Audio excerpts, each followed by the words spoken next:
For coming back from the break and being here for this Disrupting American Education panel. And before I start, I just want to say to my co-founders, Angela, Sophie, Sylvie, it's so great to see what's happened here with the growth of the policy circle, and it's just wow. And thank you, ladies, all of you, and men, for being here. Before we begin, I just want to set the stage about the situation with our education results here in our country. In 1983, A Nation at Risk was released. It prompted a massive taxpayer infusion of cash. After 40 years, what do we have to show for it? The United States is 37th in math in the world. We are 13th in reading and 18th in science.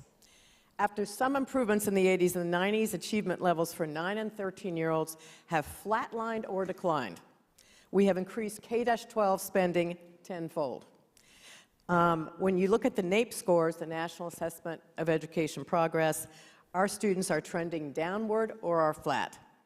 And those who are in the worst areas are even falling further behind. Today they announced that our ACT scores have plummeted. So what is a parent to do who finds his or her child in a school that they feel is not best for them? Well, let's ask our experts here on the panel. So our first panelist is Denisha Allen over there, Senior Fellow at the American Federation for Children, and also the founder of Black Minds Matter. She's also on the board of Step Up for Students in Florida, and she previously worked as the School Choice and Youth Liaison to the Secretary of Education. We have next to her Ross Izard, founder and principal of Zepho Strategies, and he has served as the Vice President of Policy and Governmental Affairs for ACE Scholarships, a school choice scholarship organization. Then we have with us Rhea Foster, Senior Vice President of Regional Development for Teach for America, where she has advocated for educational opportunity for low-income communities. So, Denisha, let's begin with you. You have a unique background in your role at American Federation for Children. And tell us how you were impacted by school choice, and tell us really, what does AFC do?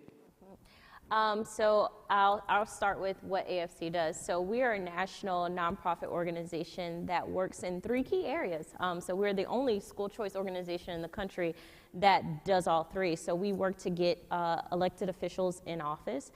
We have a PAC, and we help to pass laws. And we have a major megaphone and communications and working to educate the country on what school choice is and why parents should have options for their kids. And I often tell people I was thrust into this world of education reform because I'm a beneficiary of school choice. I went to a private school on a tax credit scholarship from 6th to 12th grade, and it changed my life. I went from making D's and F's to A's and B's thanks to school choice. I saw the impact that it made in my own life and looked around at my family, my siblings, and saw that the difference factor was education. That was the only reason why I was able to have a different trajectory. I went on to become the first of my family to graduate from high school, went on to college, and received a graduate degree. And it was all because of education, all because of school choice. And that's how I got involved. I went on to serve for Secretary DeVos at the U.S. Department of Education and have been at AFC for about 3 years now, and recently launched our newest project called Black Minds Matter to make school choice sexy in the African American community and let them know about what benefits it has for them to vote with their feet. Thank you, Denisha. I have worked with her at AFC, and she's truly one of the most outstanding spokespersons for school choice. So Ross, can you share with us what the ACE scholarship model is, why it's been successful, and what is the scale of ACE's impact? Yeah, absolutely. So ACE Scholarships is a nonprofit K-12 scholarship granting organization that exists really to help low-income kids access K-12 private schools that they otherwise wouldn't be able to attend. So we're in 10 states now. We have 11,000 kids this year, which is awesome.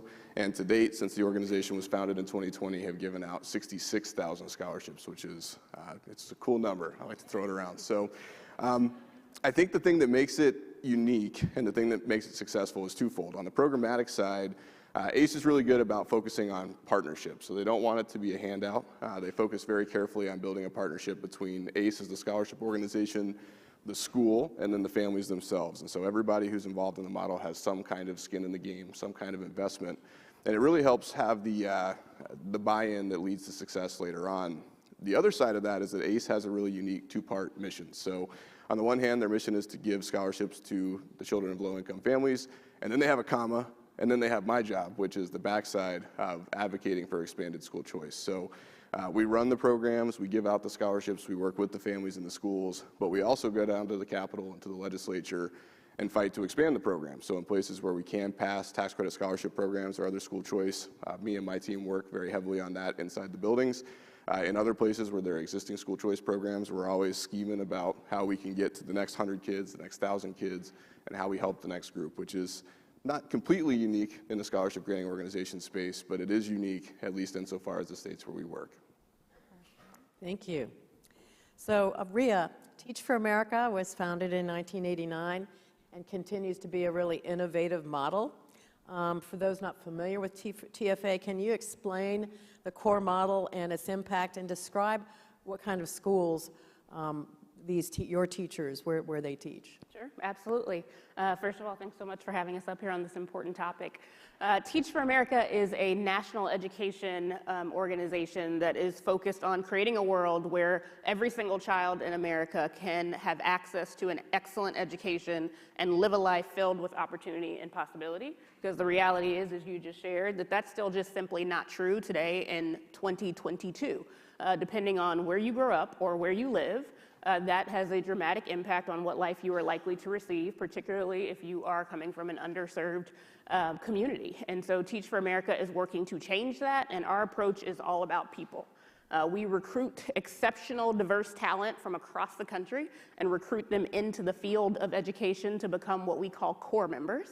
And in becoming a core member, you commit to teaching for at least 2 years, at least is important, at least 2 years in an underserved community.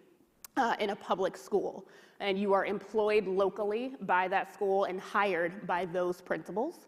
Throughout that 2-year commitment, Teach for America provides intensive training, intensive coaching, and intensive support to ensure that those teachers are, one, developing their own leadership skills, and then two, ensuring that they are becoming what those students experience as one of the best teachers they have ever had in their lifetime.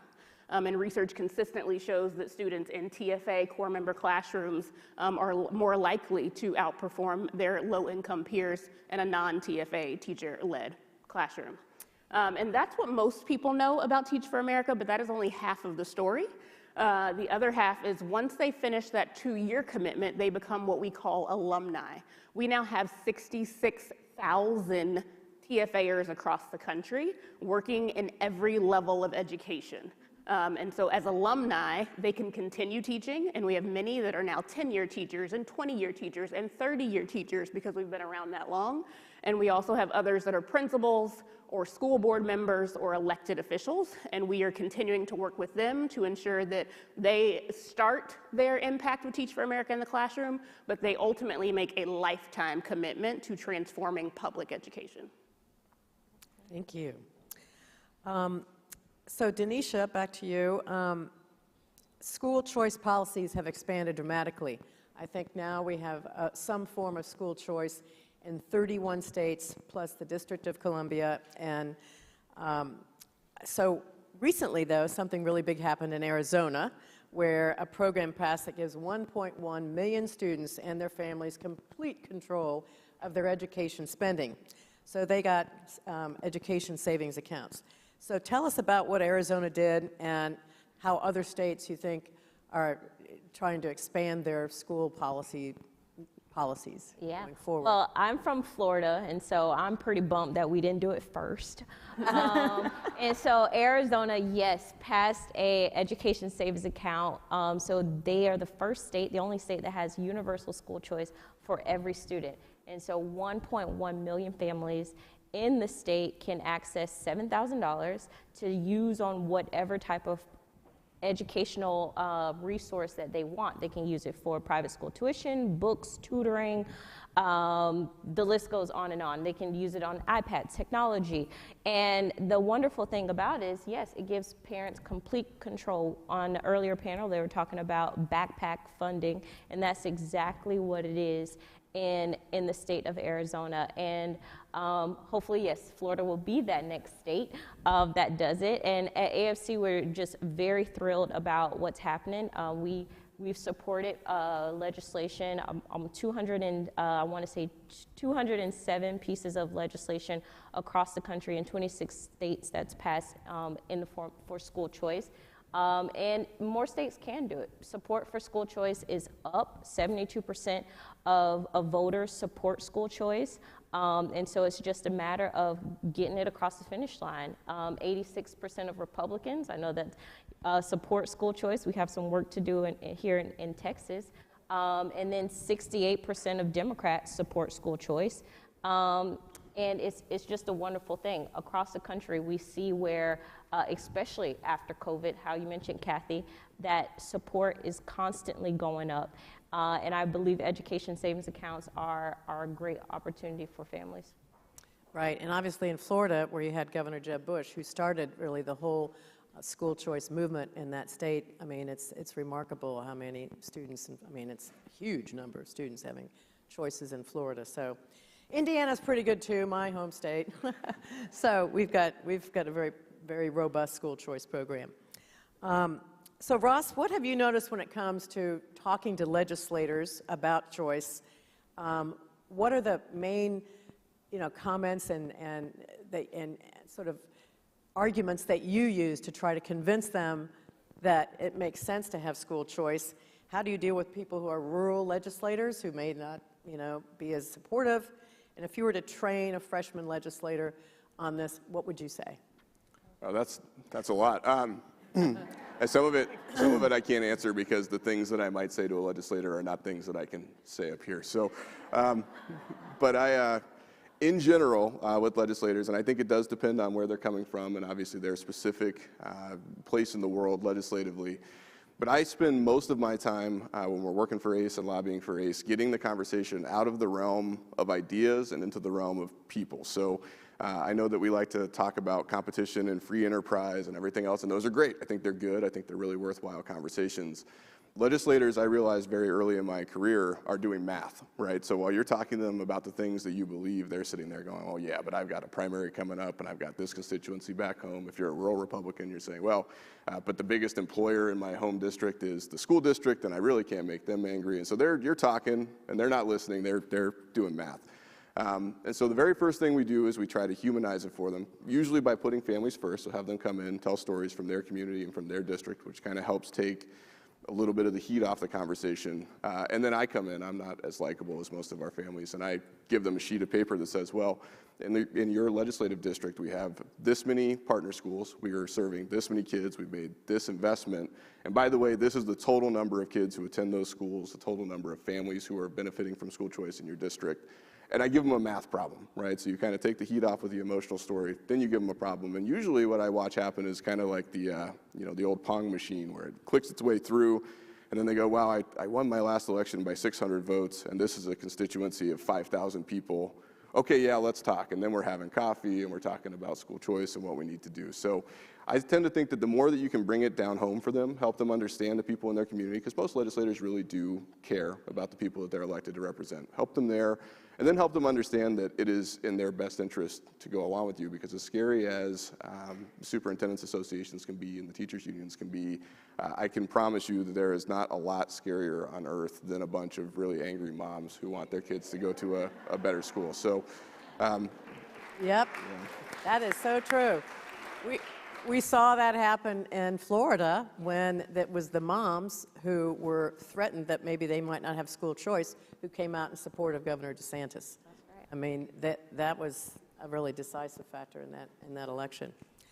So Rhea, 66,000 you said, alumni corps members. You have really a seasoned group of principals, administrators, school board members, and other people. What's the impact of this group? Tell us more about, are they working in public schools, charter schools, private schools, all kinds of, and tell us sort of what they're all accomplishing, because they are the smartest cohorts of graduates of universities. In fact, my university, DePauw, had many students who went on to become TFA members, and that's fantastic. Tell us what all they are doing. Yeah, I think that's absolutely right, and almost hard to put into words the impact that they achieve. To boil it down, I would say we see it play out on two levels. One, the individual level, the individual impact that you're referring to. You got 66,000 people, the vast majority of whom are still working in education or working in mission-aligned work. So we will see alumni that wanted to be a doctor to begin with, go on to medical school, but then end up, one, potentially becoming a pediatrician, which is one story we've heard, that, oh, I didn't think I'd do that, but I wanted to stay connected to kids. And seeing that trajectory play out. Or two, they stay in education, stay in mission-aligned work, and then go on to do incredible things. Examples of which here in our neighboring city of Dallas, a Teach for America Corps member came in, had no interest in education, but is now still in education, became the youngest person elected to the Dallas ISD School Board, became the youngest person elected to chair the Dallas ISD School Board, ran for mayor, and is leading in incredible ways in the city and at the state level. We have other examples of alumni that have been tapped by governors to lead upcoming teacher vacancy task force, given the staffing shortages that we are all seeing. So we're seeing our people continue to stay in the classroom and make impact with their kids every day, and also go on to make sophisticated systems level change at the policy level, and to be able to impact a broad swath of students. I think the most exciting thing to you name is seeing what could be possible with that group from a collective standpoint. And that's definitely where Teach for America is starting to look, and starting to, if I think about the next chapter of Teach for America and where we may go, it will really be us thinking about how do we strategically mobilize that group, and how do we do so in a way to tackle really disrupting and transforming and reimagining education that is so desperately needed at this particular moment in time. Very good point, that's right. So Denisha, how would you explain why school choice is important to someone who is a big believer and that only there should be great public schools, which there should be, who have students who go on to achieve great things, and who also is a huge fan of teachers' unions, the system? How would you try to convince that person that school choice makes sense? Yeah.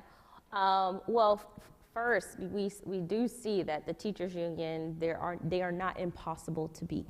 And Arizona is a great testament to that.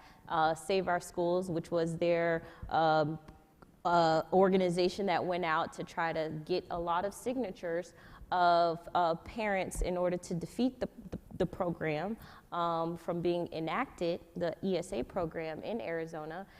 They were supposed to get about 118 signatures. They submitted these signatures and said, oh, we have more than enough signatures. Come to find out, they didn't even come close to having enough signatures in order for this program to be defeated. And that tells us that we can defeat them. We also see some polling across the country that shows that they use the same talking points if you're trying to pass an ESA or if you're trying to pass a small tax credit scholarship program.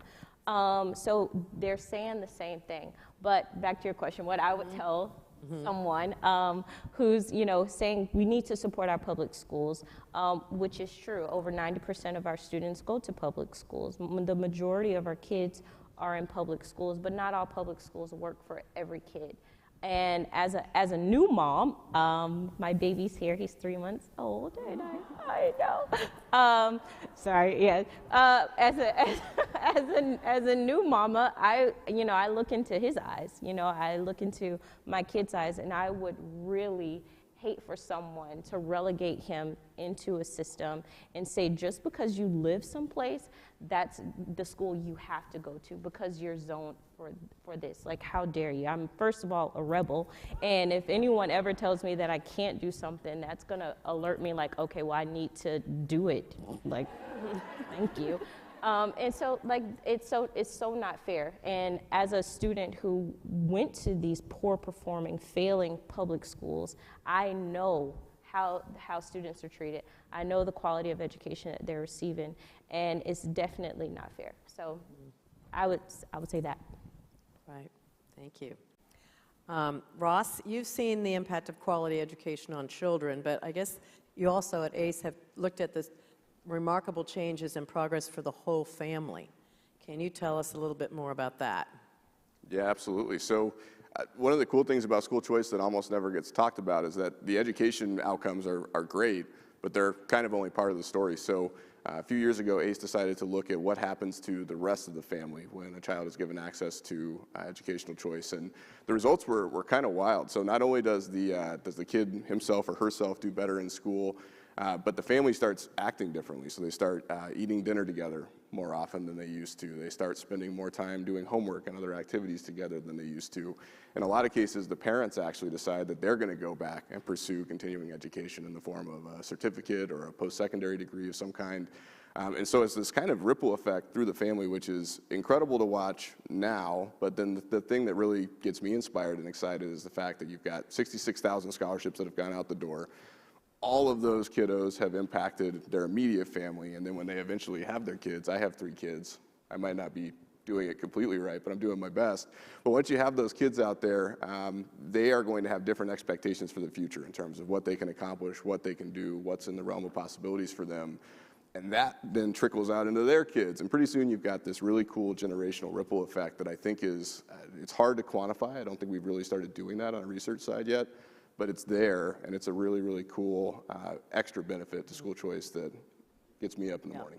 Which reminds me that in areas and districts where you do have school choice, the academic achievement levels go up for the students, and they also go up in the public schools.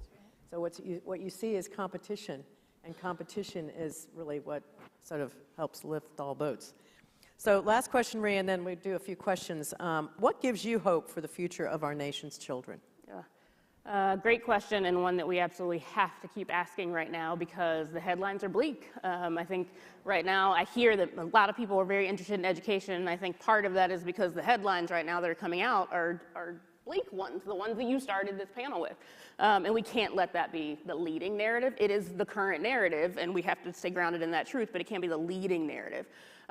So the hope part has to be the part that we also bring to the table to keep us in this and to move it forward. And for me, that is one, thinking about the fact that education has now become a national discussion. It has elevated, and people are interested in the topic, whether you work in education or not. That gives me hope for the fact that we are moving in the right direction to keep this top of mind. What gives me hope is that we know what works. We know the school choice elements that work. We know what works. We know that no one wants to send their child to a failing school. I have 2 kids myself, a 2nd grader and an infant, and I don't want to send them to a failing school. And so our public schools need to not be failing. And so all of those options need to exist. We know what to do. We need the money, we need the unity, and we need the will to make that happen. And so the fact that this is a national discussion, the fact that we know what works and what can be scaled, and we're starting to see examples of that happen. Dallas ISD is actually a very strong proof point in the state of Texas with initiatives that are being scaled statewide of what works. And we are seeing the innovation that education so drastically needs happen. The transportation industry looks totally different than it did 50 years ago. The telephone industry looks totally different than it did 50 years ago. But a classroom is a whole bunch of desks looking forward at a teacher 50 years ago and today. Why? Like, we've got to reimagine that, and the fact that this is a national discussion and we have some of those innovations happening that can propel us forward, it is right there for our taking, and it's just going to take our community will and unity to do that. Very good point you made. You know, that was, and really everybody here is, interested in education, but we're really talking about this disruption and creating education freedom for every student in our country. Education freedom. Betsy DeVos would be very happy that I said that word because that's what she calls it. So let's have some questions from the audience. It's really hard to see up here, but surely there's some out there. I'm sure some of you have some comments. Here we go. Well, we're starting up here real quick, then we'll go there.